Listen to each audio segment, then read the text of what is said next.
আসসালামু আলাইকুম প্রিয় শিক্ষার্থী বন্ধুরা, দেখো তোমরা যারা নবম শ্রেণীতে আসো তোমাদের ধারাবাহিকভাবে ক্লাস আপলোড করা হচ্ছে, এটুকু তোমরা নিশ্চয়ই জানো। তো বন্ধুরা, আজ আমরা আলোচনা করব তোমাদের নবম শ্রেণীর বিজ্ঞান অনুসন্ধানী পাঠের সবচেয়ে গুরুত্বপূর্ণ অধ্যায়, সেটি হচ্ছে তৃতীয় অধ্যায় এবং এই অধ্যায়ের একটি গুরুত্বপূর্ণ টপিক সময় প্রসারণ। বন্ধুরা, এই যে সময় প্রসারণ এই টপিকটা কিন্তু এখন তোমাদের বর্তমানে ক্লাস 9-এর বইয়ে দেওয়া হয়েছে, যদিও এই ব্যাপারটি এর পূর্বে কখনোই এটা স্কুল লেভেলে কখনো পড়ানো হতো না। এটা পড়ানো হতো ইন্টারমিডিয়েটে, তোমাদের হচ্ছে ফিজিক্স সেকেন্ড পেপারে অষ্টম অধ্যায়ে একটা অধ্যায়ের নাম ছিল আধুনিক পদার্থবিজ্ঞান। সেই আধুনিক পদার্থবিজ্ঞানটা তোমাদের বই আলোচনা করা হচ্ছে। তবে হ্যাঁ, তোমাদের বইয়ে যেহেতু দেওয়া আছে তাই আমি তোমাদেরকে চেষ্টা করব একদম সহজভাবে প্রত্যেকটা জিনিস ভেঙে ভেঙে বোঝানোর। তবে এর জন্য এই ক্লাসটি একটু লং হতে পারে, তাই তোমাদের কাছে রিকোয়েস্ট থাকবে অবশ্যই তোমরা একটু ধৈর্য সহকারে ক্লাসটি বুঝবার চেষ্টা করবে এবং সম্পূর্ণ ভিডিওটি দেখবে। তাহলে আমার বিশ্বাস এই সময় প্রসারণ নিয়ে এত সুন্দর করে বিশ্লেষণধর্মী ক্লাস তুমি আর কোথাও পাবে না, ইনশাআল্লাহ, এটুকু বিশ্বাস রাখতে পারো। তাই কথা না বলে সরাসরি আমাদের মূল আলোচনায় চলে যাই। তো দেখো বন্ধুরা, সময় প্রসারণ ব্যাপারটি আসলে কেমন, আমি তোমাদের আগে এই ব্যাপারটি নিয়ে একটুখানি তোমাদের হিন্টস দেই। দেখো, একটু মজার ব্যাপার হলো যে যদি তোমাদের ধরে নাও যে পৃথিবীতে মনে করো যে দুইজন যমজ ভাই, দুইজনের বয়স তাহলে সেম হবে। ধরে নিলাম যে দুইজন যমজ ভাইয়ের মধ্যে একজনের বয়স যদি 15 বছর হয় তাহলে অপর ভাইয়ের বয়সও 15 বছর। এখন ব্যাপারটা হচ্ছে এরকম, 15 বছর থাকাকালীনে, দেখো আমি একটু লিখে দেখাচ্ছি, ধরো 15 বছর থাকাকালীনে আর এক ভাই, অর্থাৎ দুই ভাইয়ের মধ্যে এক ভাই মনে করো কোনো একটা মহাকাশ যানে চড়ে, যে মহাকাশ যানটা আলোর গতিবেগের কাছাকাছি, তোমরা আসলে আলোর গতিবেগ সম্পর্কে জানো যে আলোর গতিবেগ হচ্ছে প্রতি সেকেন্ডে 3 লক্ষ কিলোমিটার।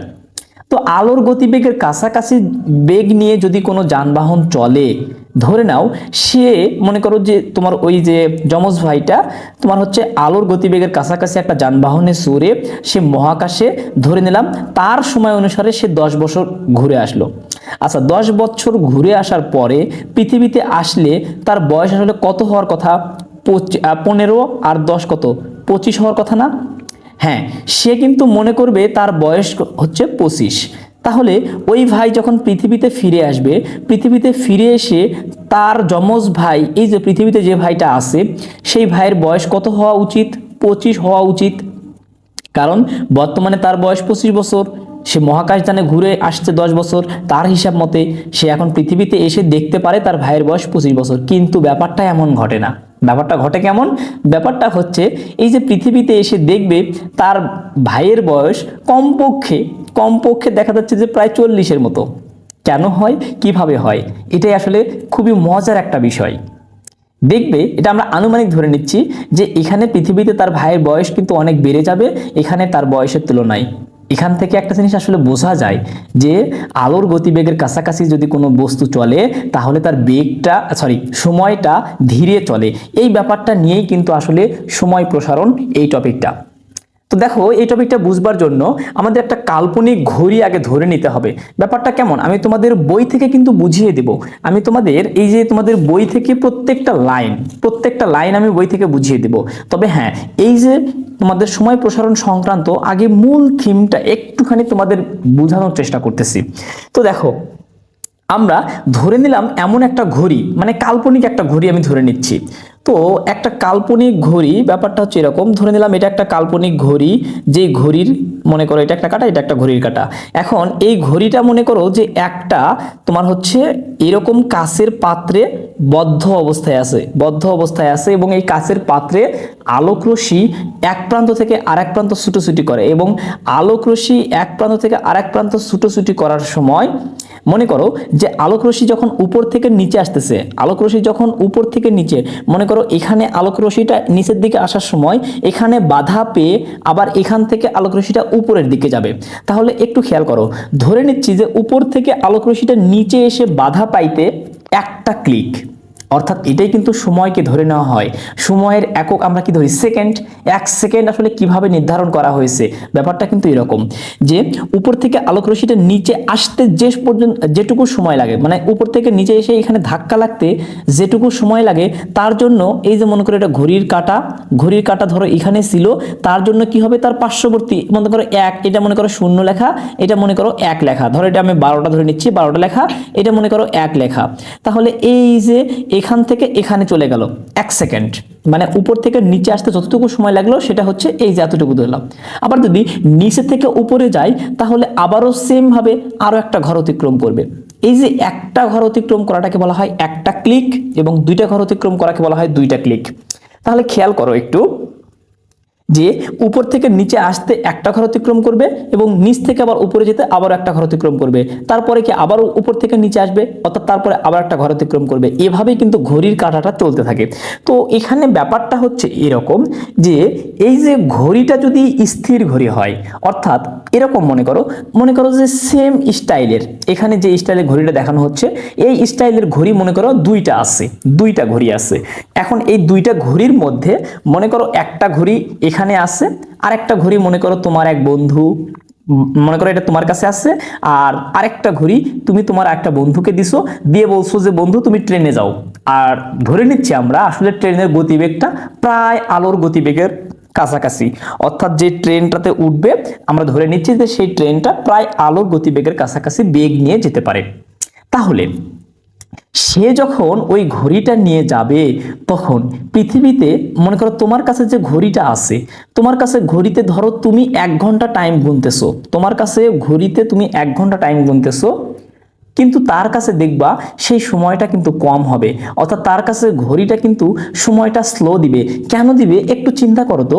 আচ্ছা, এই ঘড়িটা যখন আমরা ধরে নিচ্ছি যে এই ঘড়িটা যখন একটা পথে গতিশীল, মনে করো এটা হচ্ছে রাস্তা, এই রাস্তা এই দিক বরাবর গতিশীল আছে, ধরে নিলাম এটাই সেই ঘড়িটা। এই ঘড়িটা মনে করো যে এখান থেকে যখন যেহেতু ট্রেনটা গতিশীল, তার মানে ঘড়ির এই যে আলোক রশ্মিটা উপর থেকে নিচে নামতেছে, আলোক রশ্মিটা উপর থেকে নিচে নামতেছে, আমি এখানে তোমার একটু ছোট করে অঙ্কন করলাম। যখন আলোক রশ্মিটা উপর থেকে নিচে নামতেছে, নিচে নামার সময় এই যে ট্রেনটা কি আসলে এই জায়গায় থাকবে? ট্রেনটা এখানে সামনের দিকে গতিশীল না? আমি বলে দিচ্ছি, যেহেতু ট্রেনটা গতিশীল প্রায় আলোর গতিবেগের কাছাকাছি, তাহলে আলোক রশ্মিটা যখন ওই যে ঘড়ির ওই প্রান্তে বাধা পেয়ে, মনে করে যে উপরের প্রান্তে বাধা পেয়ে নিচে আসতেছে, নিচে আস্তে আস্তে ট্রেনটা ধরে নিলাম এই জায়গাতে চলে আসছে, ট্রেনটা ধরে নিলাম এই জায়গাতে চলে আসছে।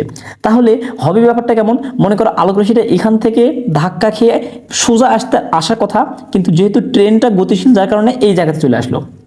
আবার মনে করো এখান থেকে সোজা তো উপরের দিকে যাওয়ার কথা, কারণ নিচে বাধা পেয়ে আবার আলোক রশ্মিটা এই যে এখানে দেখো নিচে বাধা পেয়ে আলোক রশ্মিটা কি আবার উপরে চলে যাবে, তো উপরে চলে সোজা যাওয়ার কথা, কিন্তু ততক্ষণে কি ট্রেনটা কি এখানেই থাকবে? এখানে যদি থাকতো তাহলে সোজা যেত, কিন্তু ট্রেনটা তো আর এখানে থাকবে না, আলোর গতিবেগে প্রায় গতিশীল, তার মানে এই যে সোজা যাও না গিয়ে দেখবা পরক্ষণে আবারও এই দিকে চলে যাবে, এরপরে দেখা যাচ্ছে যে আবারও এইদিকে চলে আসবে, এরপরে আবারও এইদিকে চলে যাবে, এরপর আবার এইদিকে চলে আসবে, এইভাবে। তার মানে বোঝা যাচ্ছে যে এই ক্ষেত্রে আমাদের তোমার হচ্ছে এই যে আমরা যে মানটা পাবো এই ক্ষেত্রে কিন্তু একটু সময় আমার বেশি লাগবে। আসলে এই যে সোজা যেতে যেটুকু সময় লাগতো, এই যে এই দিকে আসতে সেই একই পরিমাণ সময় লাগবে কি? তোমরা কিন্তু নিশ্চয়ই বলবে যে না, কেন লাগবে না? কারণ সোজা আসলে এটা কিন্তু একটা দেখো সমকোণী ত্রিভুজ হয়ে যাচ্ছে, অর্থাৎ আমরা যদি আনুভূমিক বরাবর এটাকে অঙ্কন করে দিই, যুক্ত করে দিই, সোজা গেলে যতটুকু দৈর্ঘ্য হয় সেটা হচ্ছে লম্ব, আর লম্বর তুলনায় এটা কি হয়ে যায়? অতিভুজ। তোমরা নিশ্চয়ই জানো যে লম্ব অপেক্ষা অতিভুজের মানটা অবশ্যই বড় হবে, এটা পিথাগোরাসের সমীকরণ তোমরা জানো যে অতিভুজ স্কোয়ার ইকুয়াল লম্ব স্কোয়ার যোগ ভূমি স্কোয়ার। তাহলে বোঝাই যাচ্ছে যে এটার মানটা কি হবে? অনেক বড় হবে। কোনটা অপেক্ষা? এই যে তোমাদের লম্ব অপেক্ষা। তাহলে লম্ব অপেক্ষা যেহেতু অতিভুজের মানটা বড় হবে, তার মানে এই ক্ষেত্রে সময়ের মানটা কি হবে? বেশি হবে। তাহলে একটুখানি এখান থেকে বুঝে রাখো, সেই ব্যাপারটা হচ্ছে যে এখানে মনে করো স্থির ঘড়ির ক্ষেত্রে আমরা সময়টাকে ধরে নিলাম t1। স্থির ঘড়ির ক্ষেত্রে এই যে এই স্থির ঘড়িতে সময় t1। স্থির ঘড়িতে আমরা সময়টা ধরে নিচ্ছি হচ্ছে t1। স্থির ঘড়িটাকে আচ্ছা T1 না ধরে আমরা টি ধরে নেই সরাসরি। স্থির ঘড়িতে সময়টা ধরে নিচ্ছি আমরা টি, তাহলে টি ইকুয়াল আমরা কি লিখতে পারি? আচ্ছা ধরে নিলাম এই যে এইটুকু উচ্চতা, এই উচ্চতাটাকে আমি ধরে নিলাম এইচ, এই উচ্চতাটাকে আমি ধরে নিলাম হচ্ছে এইচ, যে এইচ উচ্চতা উপর থেকে নিচে নামা বা নিচ থেকে উপরে ওঠা। এই উপর থেকে নিচে আসতে মনে করো যে এইচ উচ্চতা যদি অতিক্রম করতে হয় তাহলে টি ইকুয়াল আমরা সূত্র জানি হচ্ছে এইচ ভাগ সি। আসলে কেন পেলাম এটা, কোথা থেকে পেলাম? দেখো এই সূত্রটা কিন্তু আমরা পেয়েছি এস ইজ ইকুয়াল ভিটি এই সমীকরণ থেকে। আমরা কিন্তু তোমাদের প্রথম অধ্যায়ে পড়ে আসছি, সেটা হচ্ছে যে এস ইজ ইকুয়াল ভিটি অর্থাৎ বেগের ক্ষেত্রে এস ইজ ইকুয়াল ভিটি, যেখানে এস এর পরিবর্তে আমরা এইচ ব্যবহার করতেছি। এস হলো অতিক্রান্ত দূরত্ব, সেই অতিক্রান্ত দূরত্বটা যেহেতু এখানে উচ্চতা তাই এস এর পরিবর্তে এইচ ব্যবহার করতেছি। ভিটা হলো গতিবেগ, এখানে বেগটাকে কি বলতেছি? আলোর গতিবেগ। এখানে যেহেতু বলা হচ্ছে যে আলোর গতিবেগের তোমার হচ্ছে আলোক রশ্মিগুলো এক প্রান্ত থেকে আরেক প্রান্তে যাচ্ছে, তাহলে আলোর গতিবেগটাকে প্রকাশ করা হয় সি দ্বারা, এই জন্য ভির পরিবর্তে সি আর হচ্ছে টি। এখান থেকে যদি আমরা টি নিয়ে নেই তার মানে টি ইকুয়াল আমরা লিখতে পারি কি? H divided C. আমি সেটাই এখানে করলাম। এরপরে দেখো তাহলে পরবর্তীতে দেখো তো আলোর তোমার হচ্ছে এই যে ট্রেনটা যখন গতিশীল তখন কিন্তু সময়টা বেশি লাগতেছে, তাহলে এটা আমি লিখতেছি হচ্ছে গতিশীল ঘড়িতে, এটা আমি ধরে নিচ্ছি গতিশীল ঘড়ি। গতিশীল ঘড়িতে সময়টাকে আমি ধরে নিচ্ছি মনে করো টি নট। সাপোজ আমি ধরে নিচ্ছি যে এটাকে নিচে জিরো দেওয়া, এটাকে ধরে নেওয়া হয় নট, এটার উচ্চারণটা হলো নট, তাহলে টি নট। আমি ধরে নিলাম যে গতিশীল ঘড়িতে সময়টাকে ধরে নিলাম টি নট, তাহলে সেই ক্ষেত্রে আমার উচ্চতাটা হবে কি? উচ্চতাটাকে আমি ধরে নিলাম এইচ, আচ্ছা এইচ প্রাইম, তাহলে এটাকে আসলে টি প্রাইম ধরে নেই বেশি ভালো হয়, যে টি প্রাইম, তাহলে এইচ প্রাইম ভাগ কি? সি। আলোর বেগের কোনো কম বেশি হয় না। আলোর বেগ যে কম বেশি হয় না সেটা কিন্তু আমার এর আগের পর্ব অর্থাৎ সপ্তম পর্বটা দেখলেই তুমি ভালো বুঝে যাবা। সেখানে আপেক্ষিকতা তত্ত্বতে আমরা বলে দিয়েছি দ্বিতীয় স্বীকার্য, আপেক্ষিকতা তত্ত্বের কিন্তু দুইটা স্বীকার্য ছিল। দ্বিতীয় স্বীকার্যটা একটু ভালো করে বুঝলে তুমি কিন্তু বুঝে যাবা যে আলোর গতিবেগের কোনো পরিবর্তন হয় না। তাহলে আমরা ধরে নিতেছি যে গতিশীল ঘড়িতে সময় যদি টি প্রাইম হয় আর তাহলে উচ্চতাটাকে আমি ধরে নিলাম এইচ প্রাইম। কারণ কি? এই ক্ষেত্রে আমার উচ্চতার মানটা কি হবে? বেশি হবে না বন্ধুরা? এই যে উচ্চতা বলতে কি? এই যে অতিক্রান্ত দূরত্বটা, এই দূরত্বটাকে তখন আমরা কি ধরে নিচ্ছি? H prime. তাহলে এইচ প্রাইমের মানটা কি হবে? বেশি হবে, তাহলে এইচ প্রাইম ভাগ সি। তাহলে আমরা এখান থেকে আসলে বলতে পারি কি? এখান থেকে আমরা বলতে পারি যে তোমার হচ্ছে এই জায়গা থেকে দেখো আমরা কিন্তু এটুকু স্পষ্ট বলতে পারতেছি যে টি অপেক্ষা এই টির মানটা কিন্তু বেশি হবে। অর্থাৎ আমরা এখানে একটা শর্ত লিখতে পারি যে তোমার হচ্ছে T T prime is greater than T, T prime is greater than T, অর্থাৎ টি প্রাইমের মানটা কি হবে? টি অপেক্ষা বড় হবে। কারণ কি ছিল? কারণ হচ্ছে এইচ এর মানটা যেহেতু বড়, এখানে এইচ মানে কি? এই যে এই পাশের যে তোমার হচ্ছে উচ্চতাটা বা অতিক্রান্ত দূরত্ব বা অতিভুজটা যেহেতু বড় হচ্ছে, তার মানে এইচ প্রাইমের মানটা ইজ গ্রেটার দেন এইচ। যেহেতু এই যে এখানে এই ক্ষেত্রে আমরা শুধুমাত্র এই যে উপর থেকে নিচে নামতেছে এইটুকুকে আমরা ধরে নিচ্ছিলাম এইচ, আর এই পাশেটাকে ধরে নিচ্ছি এইচ প্রাইম। তো যেহেতু গতিশীল থাকার কারণে এটা কি অনেক দূরে চলে যাচ্ছে, তার মানে অতিভুজ অবশ্যই লম্ব অপেক্ষা বড়, যার কারণে এইচ অপেক্ষা এইচ প্রাইমটা কি হবে? বড়। তাহলে H prime is greater then H. তাহলে এটার কারণে আসলে আমরা কি বলতে পারি? যে টি প্রাইমের মানটা টি অপেক্ষা বড় হবে। তাহলে এখান থেকে আমরা একটা কিন্তু জিনিস বুঝে গেলাম, সেটা হচ্ছে যে তোমার হচ্ছে গতিশীল ঘড়ির ক্ষেত্রে গতিশীল ঘড়িতে সময় লাগবে, সময়টা ধীরে চলে। গতিশীল ঘড়ির ক্ষেত্রে সময়টা লাগবে বা তোমার হচ্ছে চলবে তোমার স্থির ঘড়ি অপেক্ষা ধীরে। তাহলে এখান থেকে আমরা আসলে বুঝতে পারি যে গতিশীল ঘড়িতে সময় ধীরে চলে। এটা হলো আসলে মূল থিম। গতিশীল ঘড়িতে সময় ধীরে চলে, এটা হচ্ছে আমাদের মূল থিম। এখন আমি তোমাদের বই থেকে তোমাদের টপিকটা ভালো মতো বুঝিয়ে দেওয়ার চেষ্টা করব। তাহলে তোমরা এটুকু একটা হিন্টস পেয়ে গেছো যে আমাদের আজকের আলোচ্য বিষয়টা হচ্ছে যে গতিশীল ঘড়ির ক্ষেত্রে আমাদের সময়টা কি চলবে? ধীরে চলবে। এই ব্যাপারটা এখন আমরা তোমাদের বই থেকে একটু বুঝবার চেষ্টা করি। আচ্ছা দেখো বন্ধুরা, তোমাদের বইয়ে বলা হচ্ছে যে তুমি স্টেশনে দাঁড়িয়ে আছো, তোমার বন্ধু ট্রেনে বসে আছে, যার গতিবেগ ভি। তোমার বন্ধুর কাছে দুটি আয়না, একটি নিচে আর একটি এইচ উচ্চতায়। আলো নিচের আয়না থেকে উপরে এবং উপরের আয়না থেকে নিচে প্রতিফলিত হয়। আলো নিচ থেকে উপরে ওঠার সময় মনে করে ধরে নিচ্ছে টি নট সময়ে ঘড়ি একটা ক্লিক হয়। ব্যাপারটা কি একটু বুঝবার চেষ্টা করো তোমাদের বই অনুসারে। দেখো আমরা ধরে নিচ্ছি যে এখানে নিচে একটা আয়না আছে, উপরে একটা আয়না আছে। আমরা ধরে নিলাম যে নিচের আয়নাটা হচ্ছে, এটা হলো নিচের একটা আয়না, আর ধরে নিলাম এই যে আরেকটা উপরে একটা আয়না আছে, আয়নাটাকে আমি এভাবে প্রকাশ করতেছি বা সমতল দর্পণ এভাবে প্রকাশ করতেছি। তাহলে এদের মধ্যবর্তী উচ্চতাটাকে তোমাদের বইয়ে বলেই দিয়েছে, উচ্চতা হচ্ছে কি এইচ। এই যে দেখো এখানে কিন্তু বলে দিয়েছে যে এইচ উচ্চতায়, নিচে একটা আয়না উপরে একটা আয়না, এইচ উচ্চতায় আছে। আর ট্রেনে বসে আছে, সেই ট্রেনটা ভি বেগে গতিশীল। আচ্ছা, এখন বলছে যে নিচ থেকে আলো আলো কি করতেছে, নিচে থেকে আলোক রশ্মি একবার উপরের আয়নাতে গিয়ে বাধা পাচ্ছে, বাধা পেয়ে আবার নিচের আয়নাতে চলে আসতেছে। এই নিচ থেকে উপরে যেতে বা উপর থেকে নিচে আসতে 1 ক্লিক সময় লাগতেছে। 1 ক্লিক মানে ধরে নেওয়া হচ্ছে যে ওই যে তোমাদের বললাম যেটা, যে ঘড়ির কাঁটা মনে করো এখান থেকে এই জায়গাতে একটা ঘর চলে গেল, একটা ঘর চলে যেতে এটাকে বলা হয় 1 ক্লিক। তাহলে সময় লাগতেছে ধরে নিচ্ছে কি T1, ধরে নিচ্ছে হচ্ছে T1। এখন বলছে ঘড়ির ক্লিক হয়, অর্থাৎ এটাই হচ্ছে তার ঘড়ি, অর্থাৎ তার ঘড়ির ক্ষেত্রে এটা হচ্ছে তার জন্য ফিক্সড টাইম। এখন দেখো T0 equal H divided C, যেখানে সি হচ্ছে আলোর গতিবেগ, যেটা কিন্তু আমরা ইতোমধ্যে বুঝিয়ে দিয়েছি যে তোমাদের ক্ষেত্রে এই যে এই ক্ষেত্রে যদি ঘড়ির নিচে থেকে উপরে উঠতে বা উপর থেকে নিচে আসতে যদি একটা ক্লিক অতিক্রম করে, আর এই একটা ক্লিক অতিক্রম করতে আমরা সময়টাকে যদি T0 ধরে নেই, তাহলে আমরা T0 ইকুয়াল কি লিখতে পারি? দেখো তো আমরা T0 ইকুয়াল লিখতে পারি হচ্ছে এইচ ডিভাইডেড সি না? T0 ইকুয়াল কি আমরা জানি এইচ ডিভাইডেড সি।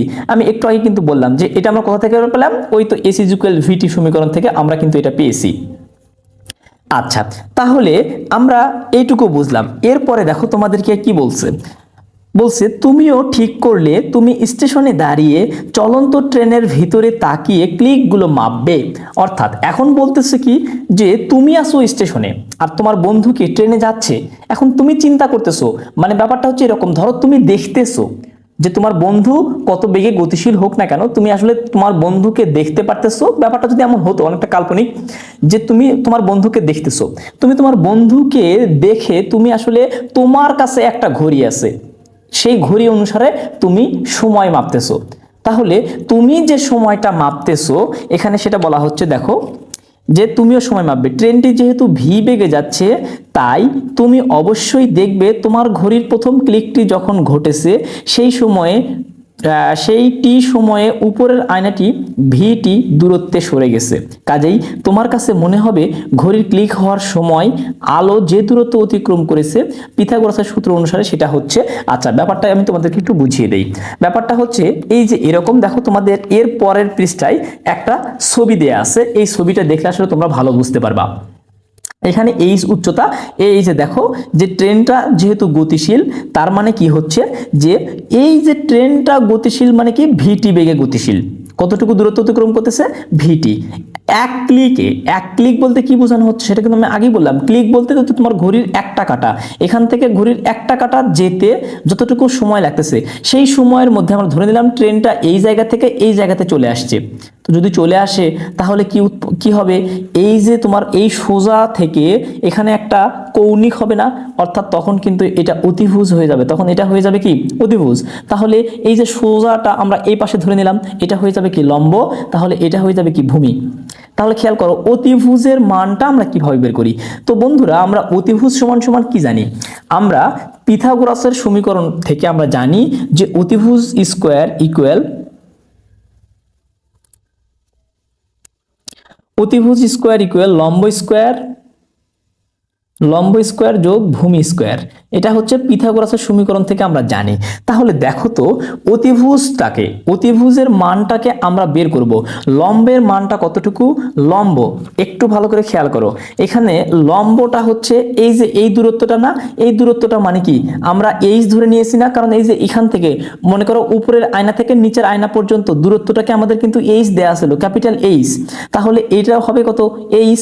তাহলে উপর থেকে এই উচ্চতা যদি এইচ হয় আর এখান থেকে এটুকু সরে গেল মানে কি ভিটি পরিমাণ সরে গেল, অর্থাৎ 1 ক্লিকে মানে ওই যে বললাম ঘড়ির একটা কাঁটা সরে যেতে, তাহলে এখান থেকে এতটুকু চলে যেতে তার বেগটা কি ভিটি। তাহলে দেখো তো আমরা ভূমির মান পেলাম হচ্ছে ভিটি, লম্বের মান পেলাম হচ্ছে এইচ, আমরা একটু বসিয়ে দেই। লম্বের মান হচ্ছে এইচ, এরপরে হচ্ছে লম্বের উপর যেহেতু স্কোয়ার ছিল তাহলে স্কোয়ার প্লাস ভিটি, তোমার ভূমির মান কত বন্ধুরা, ভিটি, তাহলে তার উপরে কি ছিল, স্কোয়ার ছিল। তাহলে দেখো তো আমরা কি লিখতে পারতেছি এখানে, যে এইচ স্কোয়ার প্লাস এই যে স্কোয়ার আছে মানে কি দুটোর উপরেই আছে, তাহলে আমরা লিখতে পারি ভি স্কোয়ার টি স্কোয়ার। আচ্ছা দেখো তো এ পাশে অতিভুজের উপর স্কোয়ার আছে, তাহলে আমি যদি শুধু অতিভুজ বের করি, শুধু অতিভুজ বের করি তাহলে তোমরা জানো যে স্কোয়ার অপর পাশে গেলে রুট হয়ে যাবে, তাহলে রুট ওভার কি হবে, H square plus V square T square. এই জিনিসটা আসলে তোমাদের বইয়ে এই জায়গাতে দেওয়া আছে, দেখো তোমাদের বইয়ে এই যে এখানে দেওয়া আছে যে পিথাগোরাসের সমীকরণ অনুসারে আমরা এটা লিখতে পাই। এবার এখানে বলছে যে আবার আইনস্টাইন বলেছেন সব জায়গায় আলোর বেগ সমান, তাই তোমার ঘড়ি এক ক্লিকের সময়কে যদি টি বলি, অর্থাৎ এখানে তোমার ঘড়ি বলতে বোঝানো হচ্ছে কি, আমি বলছি যে তুমি আসো কিন্তু স্টেশনে দাঁড়িয়ে, আর তোমার বন্ধুর ক্ষেত্রে সময় হচ্ছে টি নট, আর তোমার ক্ষেত্রে সময় কিন্তু টি। এটা কিন্তু ভালো মতো মনে রাখবা। তোমার কাছে যে ঘড়িটা আছে, তুমি তোমার ঘড়ি অনুসারে এক ক্লিক মানে একটা কাটা সরে যেতে যেটুকু সময় দেখতেছো তুমি সেটা হিসাব করতেছো, আর তোমার বন্ধু ওই ট্রেনে আলোর গতিবেগে আছে সে সেটা হিসাব করতেছে, বা সে তার কাছে যে ঘড়ি আছে সেই ঘড়ি অনুসারে একটা ক্লিক যেতে যে সময় লাগতেছে সে সেটা দেখে হিসাব করতেছে। তাহলে দেখো আইনস্টাইন বলেছেন সব জায়গায় আলোর বেগ সমান, যেটা কিন্তু আমরা এই যে আমাদের 7 নম্বর পর্বে আলোচনা করেছি। তাই আবারও বলছি, যদি 7 নম্বর পর্বটা না দেখে থাকো অবশ্যই দেখে নিবে। তো 7 নম্বর পর্বে আমরা দেখেছি যে আলোর গতিবেগ সব জায়গায় কি হয়, সমান। এটা হচ্ছে তোমার হচ্ছে আপেক্ষিকতা তত্ত্বের দ্বিতীয় স্বীকার্য। তাহলে সেই ক্ষেত্রে যদি সময়টাকে আমরা টি ধরি, অর্থাৎ তোমার ক্ষেত্রে সময় যদি আমরা টি ধরে নেই, তাহলে সেই টি ইকুয়াল আমরা কি লিখতে পারি, দেখো আবারও একটু বুঝবার চেষ্টা করো। তাহলে তোমার ক্ষেত্রে, এটা কিন্তু আমরা এবার তোমার ক্ষেত্রে বের করতেছি, কারণ তুমি স্টেশনে দাঁড়িয়ে আসো, তোমার ক্ষেত্রে। আচ্ছা তোমার ক্ষেত্রে সময়টাকে আমরা কি ধরে নিলাম বন্ধুরা, টি ধরে নিলাম। তাহলে টি ইকুয়াল আমরা সমীকরণ কি জানি, ওই তো আমি জানি যে টি ইকুয়াল এইচ ভাগ সি, তাই না। তাহলে এইচটা কি ছিল, উচ্চতা। এবার দেখো তো উচ্চতাটা কতটুকু হচ্ছে আমাদের, এবার আমাদের উচ্চতার মানটা হচ্ছে তোমার হচ্ছে এই যে আমরা অতিভুজের মানটা পেয়ে গেলাম, এইখানে এইচটা হচ্ছে কি এই যে অতিভুজ না, আমরা এই যে অতিভুজের মানটা পেয়ে গেলাম, কোথায় দেখালাম, সরি এই যে আমাদের বই থেকে দেখো, এখানে আমরা অতিভুজের মানটা পেলাম কি root over H square plus V square T square. এই যে এখানে H square plus V square T square, এটা আমরা কি পেয়েছিলাম, অতিভুজের মান। তাহলে এবার দেখো তো আমাদের টির ক্ষেত্রে আমরা উপরে যদি এই মানটা বসিয়ে দেই, অর্থাৎ এইচ স্কোয়ার প্লাস হচ্ছে কি ভি স্কোয়ার টি স্কোয়ার ভাগ কি পাচ্ছি আমরা, নিচে তো সি ছিল, আমরা সি নিচে লিখে ফেললাম। তাহলে দেখো আমরা পেলাম হচ্ছে তোমার ক্ষেত্রে বা তোমার কাছে যে ঘড়িটা আসলে আছে সেই ঘড়ির এক ক্লিক অনুসারে সময় আমরা এক ক্লিকে ধরতেছি। তাহলে এইচ ভাগ টি মানে হচ্ছে এইচ ভাগ সি, এখানে এইচ এর পরিবর্তে আমরা লিখলাম, যেহেতু এইচটা এখানে অতিভুজ হচ্ছে, কারণ তুমি দেখতেছো ট্রেনটা গতিশীল, তুমি দেখতেছো ট্রেনটা স্থির থাকবে না, এই জন্য তোমার কাছে সময়টা কি লাগবে, বেশি লাগবে। সেই জন্য টি ইকুয়াল আমরা ধরতেছি কি এই যে অতিভুজ, যেহেতু তোমার কাছে সময়টা বেড়ে যাবে, আমি বারবার বলতেছি তোমার কাছে সময়টা কিন্তু বেড়ে যাবে, কারণ তার কাছে ঘড়ি যেটা আছে সে আলোর গতিবেগে চলার কারণে তার কাছে সময়টা একটু কম থাকবে। সে তো হলো লম্ব দেখবে, এই দিক বরাবর সোজাসুজি সে দেখবে, কিন্তু তুমি তো আর তা দেখবে না, কারণ ট্রেনটা যে গতিশীল, এখান থেকে আলোটা এখানে আসার সঙ্গে সঙ্গে ট্রেনটাও যে জায়গা সরে গেছে, জায়গা থেকে পরিবর্তন করছে, এই জন্য আমরা এইটা বসিয়ে দিলাম। এবার দেখো তো আমরা সমীকরণ কি পেলাম, যে T equal H square plus তোমার হচ্ছে ভি স্কোয়ার টি স্কোয়ার ভাগ সি। এখন দেখো বন্ধুরা, এই সমীকরণটাকে যদি আমরা একটু মডিফাই করি, তাহলে কিন্তু আমাদের সহজেই সমীকরণটা পেয়ে যাব। আচ্ছা একটা জিনিস একটু খেয়াল করো তো, আমাদের এই যে সমীকরণের উভয় পাশে যদি আমরা বর্গ করি, আমি বলতেছি এই সমীকরণটাকে আমরা একটু মডিফাই করব। এই সমীকরণটার উভয় পাশে যদি আমরা বর্গ করি, দেখো আমি একটু এই পাশে আবার লিখে নিচ্ছি এই সমীকরণটাকে আমরা, তাহলে আমরা সমীকরণটা পেলাম হচ্ছে T equal root over H square plus V square, এরপর হচ্ছে টি স্কোয়ার ভাগ কি সি। আমরা যদি উভয় পাশে বর্গ করি তার মানে কি এ পাশেও আমি বর্গ করলাম, এ পাশেও আমি কি করব বর্গ করে দেব। তাহলে দেখো তো এ পাশে আমি পাচ্ছি টি স্কোয়ার, এ পাশে আমি টি স্কোয়ার পাচ্ছি, তাহলে টি স্কোয়ার ইকুয়াল এ পাশে দেখো তো এই যে স্কোয়ার থাকার অর্থটা হচ্ছে কি, সরি সি ছিল নিচে শুধুমাত্র, তাহলে স্কোয়ার থাকার অর্থটা হচ্ছে এই সম্পূর্ণটার উপরেও স্কোয়ার থাকবে, এর উপরেও স্কোয়ার থাকবে। তাহলে দেখো তো এখানে এই যে রুট আছে আর এখানে স্কোয়ার আছে, স্কোয়ারের রুট কি হবে কেটে যাবে, তোমরা জানো এইটুকু। তাহলে আমরা উপরে শুধু এইটুকু মানটা পাবো যে এইচ স্কোয়ার প্লাস কি ভি স্কোয়ার টি স্কোয়ার ভাগ এই যে নিচে সি আছে তার উপরে স্কোয়ার থাকবে, তার মানে কি হবে সি স্কোয়ার। এখন দেখো আমরা আসলে কি করলাম, এখানে উপরে স্কোয়ার এই যে স্কোয়ার আর রুটটা কেটে দিলাম, কেটে দিয়ে আমরা শুধুমাত্র যা ছিল তা লিখলাম, আর নিচে সি ছিল তার উপরেও যেহেতু স্কোয়ার থাকবে স্কোয়ারটা দিয়ে দিলাম। তাহলে আমরা পেলাম আর তোমার হচ্ছে এই পাশে তো টি স্কোয়ার ছিল, যে T square equal H square plus V square T square ভাগ কে সি স্কোয়ার। এবার দেখো আমরা এই জায়গাটাকে একটু বন্টন বিধি, যোগের বন্টন বিধি অনুসারে আলাদা করে লিখতে পারি না, এই জিনিসটাকে বলা হয় যোগের বন্টন বিধি। সেটা হচ্ছে কি, এই যে দেখো নিচে সি স্কোয়ার আছে না, এই সি স্কোয়ারটাকে আমরা চাইলে একবার এইচ স্কোয়ারের নিচেও লিখতে পারি, আবার ভি স্কোয়ার টি স্কোয়ারের নিচেও লিখতে পারি। ব্যাপারটা হচ্ছে এরকম, দেখো এইচ স্কোয়ার ভাগ আমরা একবার সি স্কোয়ার লিখবো, মাঝখানে প্লাস ছিল প্লাস দেব, আবার কি করব ভি স্কোয়ার টি স্কোয়ার ভাগ এর নিচে আবারও লিখবো সি স্কোয়ার। এতে কিন্তু মানের কোনো পরিবর্তন হবে না, তোমরা মনে রাখবে এতে আসলে মানের কোনো পরিবর্তন হয় না। তাহলে এইচ স্কোয়ার ভাগ সি স্কোয়ার করলাম, মানে এর নিচে একবার সি স্কোয়ারকে লিখলাম, এর নিচে একবার সি স্কোয়ারকে লিখলাম। তাহলে এখানে দেখো তো আমরা পেলাম হচ্ছে এইচ স্কোয়ার সি স্কোয়ার, আর এ পাশে পাচ্ছি হলো ভি স্কোয়ার টি স্কোয়ার ভাগ সি স্কোয়ার।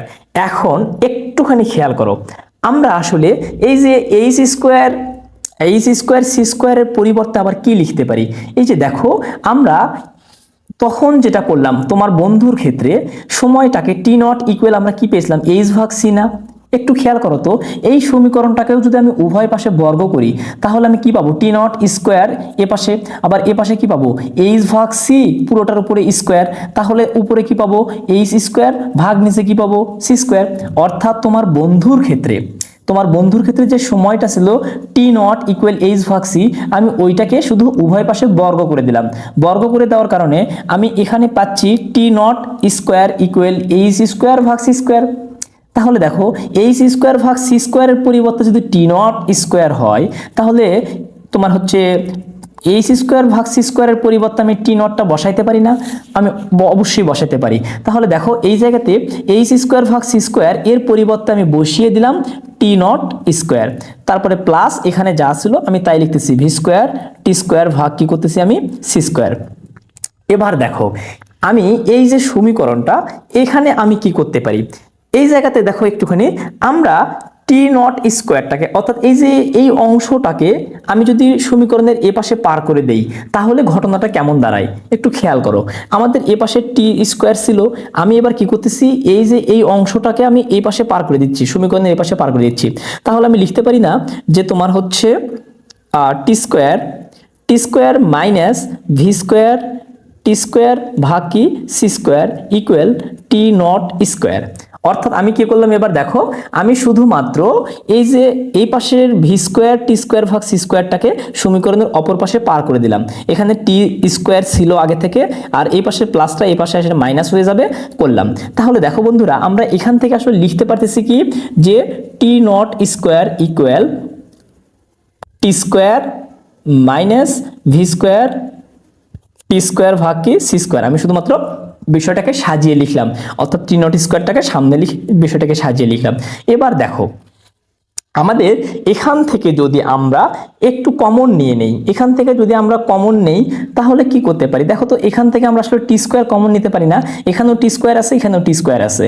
তাহলে এখান থেকে যদি আমি টি স্কোয়ারকে কমন নেই, টি স্কোয়ার কমন নিলে এখানে আমার থাকবে 1, এখানে তারপরে মাইনাস উপরে শুধুমাত্র ভি স্কোয়ার থাকবে, আর নিচে কি থাকবে সি স্কোয়ার থাকবে। এটুকু তোমরা নিশ্চয়ই বুঝে যাচ্ছো। তাহলে আমরা কি করতেছি দেখো এই জায়গা থেকে এখানেও টি স্কোয়ার ছিল এখানেও টি স্কোয়ার ছিল, যার জন্য আমি টি স্কোয়ার এখানে কমন নিলাম, তাহলে 1 মাইনাস ভি স্কোয়ার ভাগ সি স্কোয়ার। আচ্ছা আবারও একটু খেয়াল করো, আমরা এখানে কি করতে পারি, এই যে দেখো এখানে আমাদের টি স্কোয়ারের সঙ্গে এই সম্পূর্ণ অংশটা কি আছে, গুণ আকারে আছে না, এই সম্পূর্ণ অংশটা এই পাশে গুণ আকারে আছে, আমি যদি এই গুণ অংশটাকে আবার পার করে দেই তাহলে কি হয়ে যাবে, ভাগ হয়ে যাবে। অর্থাৎ ব্যাপারটা কেমন, এই পাশে তো টি নট স্কোয়ার তো ছিলই, এই পাশে টি নট স্কোয়ার ছিল, আমি যদি এই সম্পূর্ণ অংশটাকে আবার সমীকরণের এই পাশে পার করে দিই তাহলে কি হয়ে যাবে, ভাগ হয়ে যাবে, কারণ এখানে গুণ আকারে ছিল। অর্থাৎ তখন আমি কি লিখতে পারি, এই পাশে তো আগে থেকে টি নট স্কোয়ার ছিল, তার মানে টি নট স্কোয়ার ভাগ, তখন আমি লিখতে পারি 1 মাইনাস ভি স্কোয়ার ভাগ কি সি স্কোয়ার। আর এই পাশে তো আমরা এখন শুধুমাত্র টি স্কোয়ারটাকে পাচ্ছি।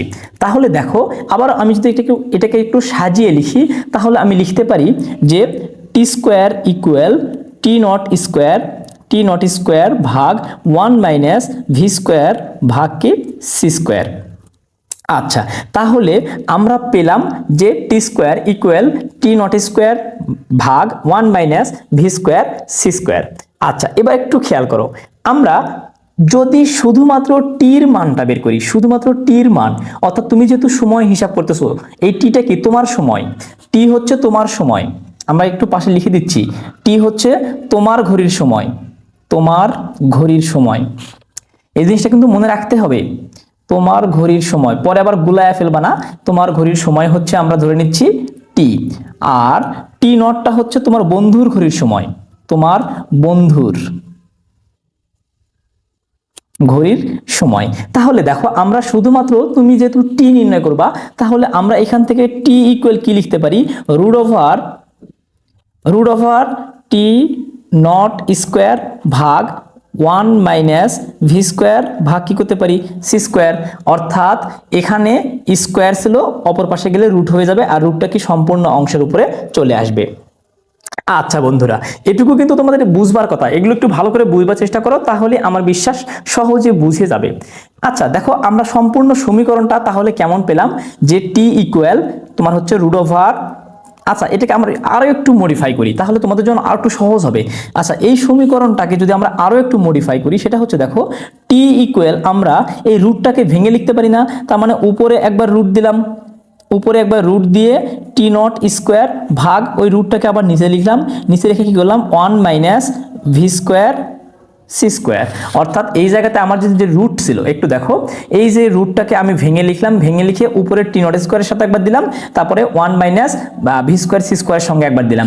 এখন দেখো তো এই জায়গাতে টি নটের সঙ্গে স্কোয়ার আর রুট একে আবার কাটতে পারি না আমরা, আবারও দেখো স্কোয়ার আছে রুট আছে, এই দুটোকে আমরা আবারও কি কেটে দিতে পারি, তার মানে আমরা লিখতে পারি যে টি নট ভাগ root over 1 minus V square ভাগ কি সি স্কোয়ার। এটি হচ্ছে আসলে তোমার কাছে যে ঘড়ি থাকবে সেই ঘড়ির সময়। আচ্ছা, এই জিনিসটা কিন্তু দেখো তোমাদের বইয়ে দেওয়া আছে, এই যে দেখো আমি তোমাদের বই থেকে এবার দেখিয়ে দিচ্ছি, তোমাদের বইয়ের এই যে সমীকরণটা আমরা কিন্তু এটুকু পেয়ে গেলাম, যে টি ইকুয়াল টি নট ভাগ 1 মাইনাস রুট ওভার, আচ্ছা তোমার হচ্ছে টি নট ভাগ root over 1 minus V square ভাগ সি স্কোয়ার। এই যে সমীকরণটা আমরা পেলাম, এই সমীকরণটাই কিন্তু একেবারে এই সহজ একটা সমীকরণ কিন্তু অনেক কিছু বহন করে, অনেক বিস্ময়কর কিছু বহন করে। ব্যাপারটা আমি কিন্তু প্রথমেই বলে দিয়েছি যে তোমরা দুইজন যদি যমজ ভাই হও, একজন তোমাকে রেখে আর একজন যদি মহাকাশে যায় আলোর গতিবেগে, তাহলে পৃথিবীতে এসে দেখবে তুমি প্রায় বুড়ো হয়ে গেছো, আর তার বা তোমার ভাইয়ের বয়স কিন্তু অনেক কমই থাকবে। আচ্ছা, এখন তোমাদের বই থেকে আমরা একটু পড়ি, এই সমীকরণটা কোথা থেকে আসলো, তোমাদের এই যে অংশগুলো আমি কিন্তু বিস্তারিত বুঝিয়ে দিলাম। তোমরা যদি একেবারে না বুঝতে পারো তাহলে কি করবে, ভিডিওটা একটু আটকে আটকে ধীরে ধীরে বুঝবার চেষ্টা করবে, তাহলে আর ভুল হবে না। এই নিরীহ সমীকরণটি আমাদের পরিচিত জগৎকে পুরোপুরি উলটপালট করে দিয়েছে। আবার মনে করিয়ে দেই, এখানে টি হচ্ছে তোমার ঘড়িতে মাপা সময়, আর টি নট হচ্ছে তোমার বন্ধুর ঘড়িতে মাপা সময়, যেটা আমি কিন্তু পাশে এখানে লিখে রেখেছি, যে টি হচ্ছে তোমার ঘড়ির সময় আর টি নট হচ্ছে তোমার বন্ধুর ঘড়ির সময়।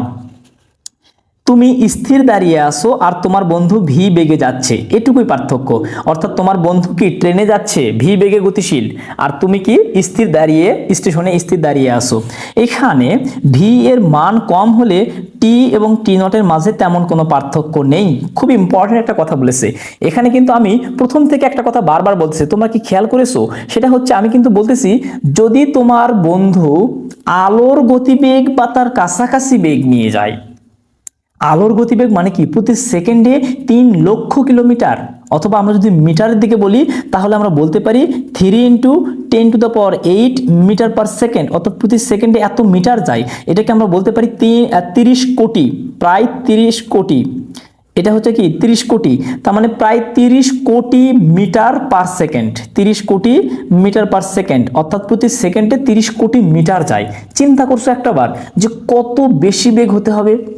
কিন্তু এখানে বলছে যদি তোমার হচ্ছে বেগের মানটা কম হয়, বেগের মানটা কম হয় বলতে কি, ধরে নিলাম আমাদের নর্মালি আমাদের গাড়িগুলো বা আমাদের দেশের ট্রেন যেমন হয় বা ঘন্টায় মনে করো যে 120 বা 150 কিলোমিটার পার আওয়ার বেগে যাচ্ছে, এরকম যদি হয় তাহলে কিন্তু এই যে আমার ঘড়ি মানে তোমার ঘড়ি আর তোমার বন্ধুর ঘড়ির মধ্যে কোনো পার্থক্য হবে না, খুবই সামান্য পার্থক্য। এটুকু কি আসলে আমাদের হিসাবের বাহিরে, এটুকু আমরা হিসাবে নেই না, যার কারণে কিন্তু আমাদের তোমার মনে করো যে তোমার বন্ধু বাসে চড়ে ঢাকায় যাচ্ছে বা তোমার বন্ধু বাসে চড়ে চট্টগ্রামে যাচ্ছে, সেই ক্ষেত্রে তোমার ঘড়ি আর তোমার বন্ধুর ঘড়ির ক্ষেত্রে কোনো পার্থক্য কখনোই কিন্তু তোমরা দেখো না। কারণ হচ্ছে কি তোমার বন্ধু যে বেগে যাচ্ছে এই সামান্য বেগের মধ্যে সময়ের পার্থক্যটা হয় না। সময়ের পার্থক্য হতে হলে কমপক্ষে আলোর গতিবেগ বা তার কাছাকাছি যেতে হবে। এরপরে দেখো, কিন্তু যদি আলোর বেগের কাছাকাছি হয়, আলোর বেগ তো অ্যাকচুয়ালি দেওয়া সম্ভব নয়, কারণ পৃথিবীতে আসলে বাস্তবিক অর্থে এমন কোনো কিছু খুঁজে পাওয়া সম্ভব নয় যা প্রকৃতপক্ষে আলোর গতিবেগে চলতে পারে। এই জন্য আমরা আলোর গতিবেগের কাছাকাছি ধরতেছি যে পৃথিবী অনেক উন্নত হয়ে গেছে, যেহেতু আলোর গতিবেগের কাছাকাছি কোনো যানবাহন বা রকেট তৈরি করা সম্ভব। আচ্ছা, সম্পূর্ণ তাহলে কি বলছে কাছাকাছি হয়, তাহলে সম্পূর্ণ অন্য ব্যাপার ঘটতে থাকে। যেমন যদি ভি ইকুয়াল এত হয়, অর্থাৎ আলোর গতিবেগ, এখানে দেখো আমরা ভি ইকুয়াল আমরা কি ধরে নিচ্ছি যে ভি যদি আলোর গতিবেগের সমান হয়, মানে ভি বেগটা যদি কার সমান হয়, আলোর গতিবেগের সমান হয়, তার মানে কি ভি এবং সি, তাহলে ভি ইকুয়াল সি কখন, যখন ভিটা হচ্ছে আলোর গতিবেগের সমান। কিন্তু আমরা এখন বলতেছি কি আলোর গতিবেগের কাছাকাছি, তাহলে এই জায়গায় দেখো তো সির সামনে আমরা কিছু নেই, মানে একটা 1 ধরে নিতে পারি, তার মানে 1 সি। তাহলে দেখো তো আমরা এবার বলতেছি 0.99 সি যদি হয়, তার মানে কি আলোর গতিবেগের খুব কাছাকাছি। কারণ 0.99কে আমরা কিন্তু 1 আসলে বলতে পারি, কারণ এই মানটা খুবই ছোট, সামান্য একটু ডিস্টেন্স 1 আর 0.99 এর মধ্যে, এর পার্থক্য হলো 0.01, মানে খুবই ছোট যেটা যদি হয়, অর্থাৎ তাহলে ভির মান যদি 0.99 সি হয়, সেই ক্ষেত্রে আসলে ব্যাপারটা কেমন ঘটে দেখো, সেই ব্যাপারটা আমি তোমাদেরকে একটুখানি বুঝিয়ে দিচ্ছি এবার আবার। তাহলে আমরা একটু অপর পাশে এবার দেখিয়ে দিচ্ছি। দেখো তো আমরা সম্পূর্ণ সমীকরণটা আসলে তখন আমরা কি পেয়েছি, সেটা হলো যে টি ইকুয়াল উপরে হলো ছিল টি নট ভাগ এখানে কি ছিল √1 মাইনাস ভি স্কোয়ার ভাগ কি ছিল সি স্কোয়ার। এবার দেখো আমি মানটা বসিয়ে দিই, উপরে টি নট ভাগ নিচে হচ্ছে কি √1 মাইনাস ভি স্কোয়ার, ভির মানটা কত বললাম যে 0.99 সি ভাগ কি তার উপরে স্কোয়ার ছিল, তাহলে স্কোয়ার, তারপরে হচ্ছে নিচে সি স্কোয়ার আছে, নিচে সি স্কোয়ার দিলাম। আচ্ছা, এবার একটু খেয়াল করো, আমরা এই সমীকরণটাকে একটু হিসাব করতেছি। তাহলে টি নট ভাগ আমরা নিচে পাচ্ছি কত √1 মাইনাস 0.99 সি স্কোয়ার, তার মানে আমরা আসলে কি করতে পারি যে 0.99 এর উপরে একবার স্কোয়ার দিতে পারি না, কারণ যেহেতু এখানে এর সম্পূর্ণটার উপর স্কোয়ার আছে, তার সঙ্গে কি আছে সি স্কোয়ার ভাগ নিচে আবার কি আছে সি স্কোয়ার। দেখো তো এই সি স্কোয়ার কেটে যেতে পারে, কেটে দেওয়ার পরে তাহলে আমার এখানে থাকতেছে কি যে 0.99 এর উপর স্কোয়ার। তো আমরা আসলে এই মানটাকে যদি আমরা ক্যালকুলেশন করি, দেখো আমরা এই মানটাকে ক্যালকুলেশন করতেছি, সেটা হচ্ছে যে 0.99 এর উপরে স্কোয়ার। তো দেখো বন্ধুরা 0.99 এর উপর স্কোয়ার করলে আমরা মানটা পাচ্ছি 0.9801। আচ্ছা, তাহলে আমরা করতেছি যে টি নট ভাগ √1 মাইনাস এই মানটা আমরা করে পেলাম হচ্ছে 0.9801। আচ্ছা, 1 মাইনাস এত, তাহলে আমরা আবার মানটাকে বিয়োগ করে নিই 1 থেকে, তাহলে আমরা করব 1 মাইনাস অ্যান্সার, 1 মাইনাস অ্যান্সার করলে আমরা মানটা পাবো 0.0199। তাহলে আমরা মানটা পাচ্ছি কত টি নট ভাগ √0.0199। আচ্ছা, এটা কি রুট করতে হবে, তাহলে আবার রুট করে নেই। আমরা যদি মানটাকে রুট করে নেই তাহলে আমাদের কেমন দাঁড়ায়, দেখো তো রুট অ্যান্সার আমাদের রুট করলে মানটা দাঁড়াচ্ছে হচ্ছে 0.14। তাহলে আমরা মানটা পেলাম টি নট ভাগ 0.1 14 আমরা আসন্ন মান হিসেবে 14 লিখতেছি। আচ্ছা, তাহলে আমরা মান পেলাম এত। এখন দেখো তো এই যে নিচের 14টাকে আমি যদি আবার উপরে নিয়ে যাই তাহলে আমরা আসলে কি করতে পারি? এই সমীকরণটাকে আমরা এরকম করে লিখতে পারি না যে টি নট ভাগ এর নিচে কিছু না, মানে আমরা 1 ধরে নিব, মানে কি করব আমরা গুণ করে দিচ্ছি এর সঙ্গে, মনে করো 1 ডিভাইডেড 0.14। দেখো তো মানের কি কোনো পরিবর্তন আসবে? আমি যদি এটা করি কোনো মানের কিন্তু পরিবর্তন আসবে না, কারণ এখানে টি নটের সঙ্গে একবার 1 নিলাম, আবার এটাকে যদি আমি গুণ করে দেই তাহলে কিন্তু আবারও টি নট ভাগ 0.14ই চলে আসবে। তাহলে দেখো তো 1 ভাগ 0.14 তার সঙ্গে কি আছে? টি নট গুণ আকারে আছে, তাহলে টি নট আর এটাকে যদি আমি করি তাহলে দেখো তো যে 1 ভাগ অ্যান্সার করলে আমাদের পাবো হচ্ছে 7.088, তার মানে আমরা পাচ্ছি কি 7, আমরা ধরে নিচ্ছি আসন্ন মান হিসেবে 7। তাহলে এই যে টি নট 7টাকে আমি লিখতে পারি না 7 টি নট। আচ্ছা, এটা কোনটা ইকুয়াল পেলাম আমরা? এই যে দেখো আমরা কিন্তু এই পাশে থেকে টি নিয়ে আসতেছি, এই পাশে থেকে টি নিয়ে আসতেছি, তার মানে আমরা লিখতে পারি যে টি ইকুয়াল 7 টি নট। একটু খেয়াল করে দেখো, বলতেছে যে টি ইকুয়াল 7 টি নট, মানে কি? একটু চিন্তা করো, তোমার কাছে ঘড়ির সময়টা তুমি 7 গুণ পাবে তোমার বন্ধু অপেক্ষা। তোমার বন্ধুর কাছে যে সময়টা হবে, তোমার বন্ধুর কাছে ধরে নিলাম 1 সেকেন্ড, তোমার কাছে মনে হবে 7 সেকেন্ড। অর্থাৎ তোমার বন্ধুর কাছে যে ঘড়িটা থাকবে সেই ঘড়ি অনুসারে তার কাছে যদি 1 সেকেন্ড, মানে তার যদি একটা ক্লিক হয়, একটা ক্লিক ঘড়ির একটা দাগ অতিক্রম করে, তার কাছে তো মনে হবে 1 সেকেন্ড, কিন্তু তুমি সেই ব্যাপারটাকে দেখতেছো তোমার কাছে আসলে 7 সেকেন্ড। তাহলে চিন্তা করে দেখো তোমার কাছে সময়টা কি অনেক বেশি যাচ্ছে, আর তোমার বন্ধুর কাছে ঘড়ির সময়টা কি খুবই ধীর গতিতে চলতেছে। এবার দেখো তোমাদের বই থেকে আমরা পরবর্তী ব্যাপারগুলো একটু বুঝবার চেষ্টা করি। আচ্ছা দেখো, এখানে তোমাদের আসলে আমরা কিন্তু এটাই করলাম যে 7 টি নট। এরপরে দেখো তোমাদের এখানে বলছে, অর্থাৎ তুমি বলছে তোমার বন্ধু যদি 0.99 বেগে গতিশীল একটি ট্রেনে 10 বছর কাটায় তাহলে তার বয়স বাড়বে ঠিক 10 বছরই।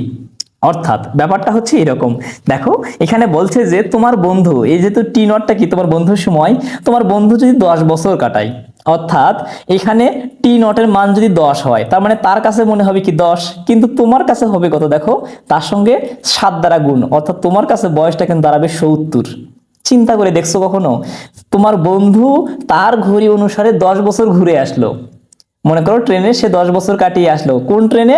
প্রায় আলোর গতিবেগের কাছাকাছি বেগ নিয়ে সে 10 বছর কাটিয়ে আসলো, তার মতে তার সময় অনুসারে সে কিন্তু 10 বছর, সে কিন্তু যুবকই থাকবে, কিন্তু তোমার কাছে তুমি কিন্তু একেবারে 70 বছরের বৃদ্ধ হয়ে যাবে। চিন্তা করে দেখছো কখনো এই ব্যাপারটা? এই ব্যাপারটাই কি কিন্তু একেবারেই পুরো বিশ্বকে চেঞ্জ করে দিয়েছে। এরপরে দেখো, তাহলে ঠিক 10 বছরই, কিন্তু একই সময়ে তোমার বয়স বাড়বে 70 বা 70 বছর। 15 বছরে রওনা দিয়ে সে 25 বছরের যুবক হিসেবে ফিরে আসবে, কিন্তু তোমার কাছে মনে হবে 15 বছর, অর্থাৎ তোমার কাছে হবে কত? 85 বছর। ব্যাপারটা একটু খেয়াল করো, ওই যে আমি প্রথমেই বলছিলাম, একটু খেয়াল করো, আমি আনুমানিক প্রথমে বলে নিয়েছিলাম, কিন্তু তোমাদের কাছে এখন আমাদের যেহেতু অঙ্ক করলাম যে তুমি এবং তোমার বন্ধু, বা আমরা ধরে নিচ্ছি আসলে বন্ধুকে না দিয়ে আমি যদি তোমাদের দুইজন যমজ ভাইকে বুঝাই তাহলে ভালো বোঝানো যাচ্ছে। যেহেতু আচ্ছা যমজ ভাই যদি বাদই দেয় তাহলে তুমি এবং তোমার বন্ধুকে দিয়েই ভালো বুঝাই। মনে করে ধরে নিচ্ছি যে তোমার বয়সও 15 বছর এবং তোমার বন্ধুর বয়সও হচ্ছে 15 বছর। এখন কি করলো? তোমার বন্ধু আলোর গতিবেগের কাছাকাছি বেগ নিয়ে মহাকাশে ধরে নিলাম 10 বছর কাটিয়ে আসলো। তাহলে তার কাছে মনে হবে কত জানো? সে আসলে পৃথিবীতে তো ছিল 15 বছর এবং মহাকাশে 10 বছর কাটাইছে, অর্থাৎ তার কাছে মনে হবে তার বয়স হচ্ছে 25 বছর। হ্যাঁ, অ্যাকচুয়ালি কিন্তু তার বয়স 25 বছর হবে, সে কিন্তু 25 বছরের যুবকই থাকবে, কিন্তু ওই যে 10 বছর কাটিয়ে যদি পৃথিবীতে আসে তাহলে কি দেখা গেল? আমরা দেখতে পেলাম যে তার যে 10 তার সঙ্গে আমরা কি 7 দ্বারা গুণ হচ্ছে, 7 দ্বারা গুণ হচ্ছে, তার মানে ওর 10 বছর কাটানো যেটা তোমার কাছে হবে 70 বছর। কারণ আমরা পেলাম এই যে 70, আমরা পেলাম কি 70, অর্থাৎ ওর 10 বছর তোমার কাছে 70 বছর, তোমার তো আগেই ছিল 15 বছর, যেহেতু 15 বছর থাকাকালীন তোমার বন্ধু চলে গেছে, তাহলে 15 যোগ 70 পাচ্ছি কত? 85 বা 85 বছর। তাহলে চিন্তা করো তোমার বন্ধুর বয়স শুধুমাত্র 25 বছর, আর তোমার বয়স হচ্ছে কত বন্ধুরা? 85 বছর। এই ব্যাপারটা কিন্তু খুবই মজার। তোমরা যখন আসলে ইন্টারমিডিয়েটে উঠে এই অঙ্কগুলো করবা, তোমাদের পদার্থবিজ্ঞান দ্বিতীয় পত্রে এই অঙ্কগুলো পাবা বা এখনো দেয়া আছে। এই অঙ্কগুলো আসলে খুবই মজার, যদি শুধু একটা বার বুঝতে পারো তোমরা খুবই মজা নিয়ে অঙ্কগুলো করতে পারবা। দেখো এখানে বলছে 85 বছরের থুরথুরে বুড়ো হয়ে গেছো, অর্থাৎ তুমি কিন্তু একদম থুরথুরে বুড়ো হয়ে গেছো। এরপরে দেখো বলছে তোমার তুলনায় তোমার বন্ধু ভি বেগে যাচ্ছে, কিন্তু তোমার বন্ধুর তুলনায় তুমিও ভি বেগে যাচ্ছ, তাহলে উল্টোটা কেন সত্যি হয় না? অর্থাৎ 10 বছর কাটিয়ে দিয়ে তুমি কেন আবিষ্কার করো না যে তোমার বয়স 10 বছর বেড়েছে, তখন তোমার বন্ধুর বয়স 70 বছর বেড়ে গেছে। ব্যাপারটা কিন্তু খুবই মজার। আচ্ছা বন্ধুরা দেখো এখানে বলছে যে কিন্তু তোমার বন্ধুর তুলনায় তুমিও ভি বেগে যাচ্ছ, অর্থাৎ তোমার বন্ধু ভি বেগে যাচ্ছে এবং তুমিও ভি বেগে যাচ্ছ, তাহলে উল্টোটা কেন ঘটে না? তাহলে বয়সটা কি ঠিকই থাকার কথা, কিন্তু সেক্ষেত্রে বলছে যে কি 10 বছর কাটিয়ে তুমি কেন আবিষ্কার করো না যে তোমার বন্ধুর বয়স 10 বছর বেড়েছে এবং তোমার বয়স 70 বছর বেড়ে গেছে। ব্যাপারটা কিন্তু অনেক বিস্ময়কর ব্যাপার যে তোমার বন্ধুর বয়স হলো 25 বছর আর তোমার বয়স হয়ে গেল 70 বছর, সেটা এখানে কিন্তু বলে দিয়েছে। এটি আপেক্ষিক তত্ত্বের একটা অত্যন্ত মজার প্রশ্ন। কার বয়স বেড়েছে দেখার জন্য তোমার এবং তোমার বন্ধুর দেখা হতে হবে। দেখা না হলে তোমরা কখনোই জানবে না কার বয়স কত বেড়েছে। ব্যাপারটা কিন্তু ইম্পর্টেন্ট এবং খুবই মজার। দেখো বলছে আচ্ছা তোমার বন্ধু 10 বছর কিন্তু মহাকাশ যানে ঘুরতেছে, মহাকাশ বা রকেট, একটা মনে করো রকেটে চড়ে ঘুরতেছে। এখন সে যদি পৃথিবীতে না আসে তাহলে সে কি কখনো জানবে যে তোমার বয়স কত হয়েছে? সে মনে করবে আসলে তুমিও 25 বছর বয়সেই হচ্ছ বা 25 বছর বয়সেই আসো, এবং তুমি মনে করবে তোমার যে বন্ধুটা গেছে মহাকাশে, তুমি মনে করবে হ্যাঁ তার বয়সও হয়তো 85 বছরই হয়েছে। কারণ কি? কারণ সে যদি পৃথিবীতে না আসে তোমাকে দেখবে না, তার মতে যে সময়টা যাচ্ছে সে অনুসারে সে মনে করবে সে যেহেতু 25 বছরের যুবক, তার মানে তুমি তোমার বন্ধু মনে করবে যে তুমিও 25 বছরের যুবক। আবার কিন্তু তোমার ক্ষেত্রে ব্যাপারটা আলাদা, কারণ তোমার বয়স 85 বছর হয়ে গেছে। এখন তুমি মনে করবে কি যেহেতু তোমার বন্ধু মহাকাশে ঘুরতে গেছে তার মানে তোমার বন্ধু 85 বছর বয়সে হয়ে গেছে, কিন্তু আসলে ব্যাপারটা একেবারে আলাদা। আচ্ছা দেখো দেখা না হলে কিন্তু এটা কিন্তু বুঝবে না, এই জন্য দেখা হওয়াটা জরুরি। দেখা হতে হলে মাঝে একজনকে থাকতে হবে এবং গতি পরিবর্তন করে ফিরে আসতে হবে। যে থামবে এবং গতি পরিবর্তন করবে তার সময় অতিক্রান্ত হবে কম। কেন সেটি হবে তার ব্যাখ্যাটি খুব কঠিন নয়, কিন্তু আপাতত সেটি আমরা উপরের ক্লাসের জন্য রেখে দিই। এই ব্যাপারটা কিন্তু তোমাদের জন্য উপরের ক্লাসে আলোচনা করবে, এটা বলে দিয়েছে। এরপর দেখো সময়ের প্রসারণের এই বিখ্যাত সমীকরণটি শুধু একটা মজার সূত্র হতে পারত, কিন্তু এটা মোটেও সেটা হয়ে থাকেনি। বিজ্ঞানীরা এর অসংখ্য উদাহরণ রেখেছেন এবং এটি সত্যি। বন্ধুরা এই ব্যাপারটা নিয়ে আসলে তোমাদের অনেক বিস্তারিত জানবার বিষয় আছে, যেটা আসলে তোমাদের উচ্চতর ক্লাসে আলোচনা করবে, এটা তোমাদের বলেই দিল। তো বন্ধুরা তোমরা এই সম্পূর্ণ ক্লাসটি আসলে বুঝতে পেরেছো কিনা, আসলে তোমাদের কাছে কতটা মজা লাগলো তোমরা আসলে আমাকে কমেন্টসে জানিয়ে দিও। আমার কাছে এই ব্যাপারটা আসলে খুবই মজার লাগে। তোমাদের কাছে আসলে কতটা মজার মনে হয়েছে সেটা অবশ্যই আমাকে জানিয়ে দিও। যদি ভালো লেগে থাকে বন্ধুদের মাঝে বেশি বেশি শেয়ার করে দিও। পরবর্তী পর্ব দেখার আমন্ত্রণ রইল। ধন্যবাদ।